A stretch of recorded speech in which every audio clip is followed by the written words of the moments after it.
कोकणाचे भाग्यविधाते फक्त आणि फक्त स्वर्गीय बॅरिस्टर AR अंतुलेच आहेत। त्यांच्या व्यतिरिक्त इतर कोणालाही कोकणाचे भाग्यविधाते म्हणण्याचा अधिकार नाही, असा घणाघात काँग्रेसचे रायगड जिल्हाध्यक्ष राजाभाऊ ठाकूर यांनी केलाय।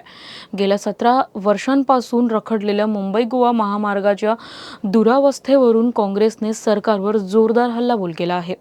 माणगाव जवळील काळ नदीवरील नव्याने बांधलेल्या पुलावरील मातीचा भराव अवघ्या 15 दिवसांतच खचल्याने मोठे खड्डे पडले असून प्रवाशांना मोठा त्रास सहन करावा लागत आहे। या पार्श्वभूमीवर राजाभाऊ ठाकूर यांनी काँग्रेस कार्यकर्त्यांसह पुलाची पाहणी करत कोकणातील मंत्र्यांसह लोकप्रतिनिधींवर तीव्र टीका केली आहे। आपल्याला माहिती असेल, आता गेल्या 20 दिवसांपूर्वीच हा जो पूल आहे तो रहदारीसाठी म्हणजे खुला करण्यात आला।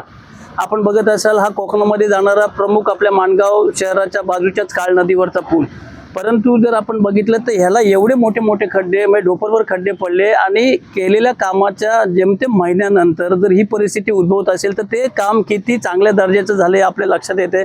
जे करायला पाहिजे होते ते न करता आजकाल आपण बघतोय ह्या संपूर्ण महायुती सरकारमध्ये पर्सेंटेज टक्केवारी याच्यामध्येच ही सर्व वाटोळं झाले। ह्या पुलावरती आता ही आपण बघतोय मुंबई गोवा हायवे 2,500 ते 3,000 लोकांपेक्षा जास्त लोक मृत्युमुखी पडली।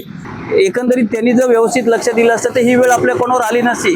गेल्या 3-4 महिन्यांपूर्वी ह्या इथे इंदापूर बायपास असेल, माणगाव बायपास असेल, या माणगाव आणि इंदापूर बायपासच्या ह्याच्यासाठी म्हणजे श्रेयवादासाठी की बायपासचं काम आम्ही मंजूर करून आणले, आम्ही मंजूर करतोय किंवा आम्ही करतोय, ह्याच्यासाठी कॉम्पिटिशन आपण झालेली मंत्र्यांमध्ये बघितली, परंतु जे काम करायला पाहिजे ते केलं गेलं नाही। आणि बरीचशी मंडळी म्हणते की कोकणचे भाग्यविधाते आम्ही, परंतु तुम्हाला खरं सांगतो, कोकणचं भाग्यविधाते म्हणण्याचं फक्त आणि फक्त अंतुले साहेबांखेरीज मला वाटत नाही एकही ह्यातला नेता किंवा एकही मंत्री, एकही खासदार हा कोकणचा भाग्यविधाता होऊ शकत नाही। फक्त अंतुले साहेब हेच कोकणचे भाग्यविधाते आहेत।